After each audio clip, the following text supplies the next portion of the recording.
It's that time of year. The Cactus League is back. Spring training baseball began with pitchers and catchers reporting this week, and games are set to start next week. For a Cactus League preview, we welcome the Cactus League's Executive Director, Bridget Binsbacher. Welcome back to Arizona. We have you here every spring. You do. Thanks for having me. Yeah, you bet. Okay, pitchers and catchers, they're already at camp. They're already throwing and catching, right? They're already here. We're feeling the energy. And now, I understand the Cubs kind of got here maybe a little earlier than usual because they got something going in Japan later, right? Is that correct? Well, so they will, the Dodgers and the Cubs will be wrapping up on the 11th or so of March, heading to Japan to start the regular season. Yeah. Is that what you're referring to? Yes.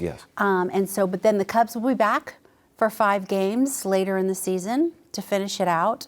The Dodgers will not, so they're done. So we want to encourage people, if they want to see the Dodgers, they need to not wait to get those tickets. And how important is it to have not just the Dodgers, but a World Series champion in spring training? Oh gosh, we know how important it is. I mean, historically, any coming off of the regular season like that with a World Series championship, even showing, honestly, is a game changer coming into the season. Historically, the numbers go up.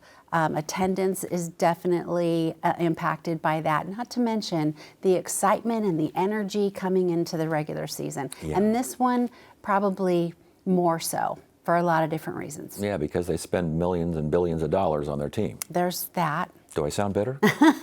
Speaking of the Diamondbacks, their spring training games start with, everyone's kind of starts the 20th, right? So the 20th is just the Dodgers Okay. and the Cubs at Camelback Ranch, Glendale, and then the others start to come in on the 21st. And the D-backs are playing the Rockies, so we know where they're playing. Yes. Because they share the same stadium. Yes. Is there anything different, appreciably different about the Cactus League this year? Well, we're going to see, the Cactus League we know is what it is. We're making great memories and continue to increase our attendance. Again, we talked about coming off of a World Series. We've got Ohtani, who is, a driver of tourism all on his own by bringing in so much global attention. The Japanese media, fans, they've set up an auxiliary tent just for the media alone. That is a huge deal. So it's going to look and feel a little bit different there.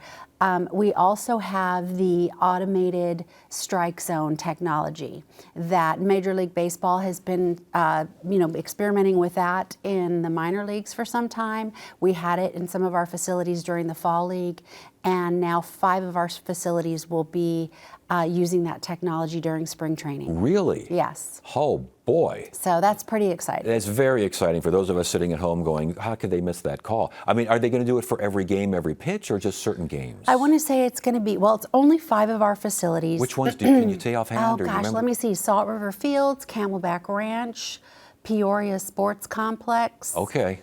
Goodyear, and I believe Surprise. Wow.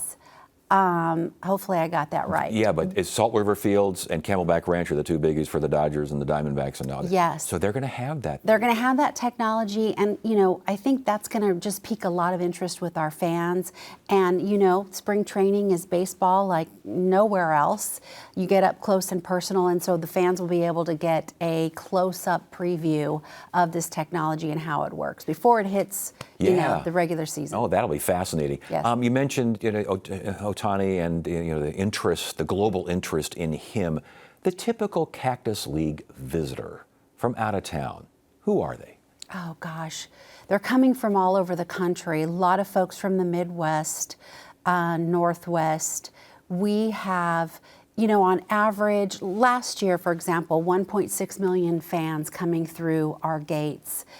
We know from the surveys that we've done in partnership with ASU that 6 of 10 are coming from somewhere else in the country. Wow. And so that's a testament to the impact that we have on tourism, on the state's economy. I mean, that's why we're considered a mega event year after year. Is there information on what they do when they're here besides going to baseball games? Yes, and we do very thorough surveys of, somewhere around 4,000 fans at across the league, every facility. We know that spring training is bringing them here. That's why they're coming here. They're seeing 2 or 3 games, they're staying 3 or 4 nights, and they're looking for what's happening throughout Arizona. So they're actually experiencing all we have to offer from Tombstone to, the Grand Canyon. Wow. And again, travel is a big deal. For the local fans, for those of us who live here year-round, do we go to spring training games? We do go to spring training games, but sometimes, we take the opportunity for granted. And folks, you'd be surprised how many don't realize this only happens 2 places in the country. Right. So it's a great opportunity for Arizona to really just be able to drive tourism the way we do as a destination state. We want to always encourage our fans, though, get there early.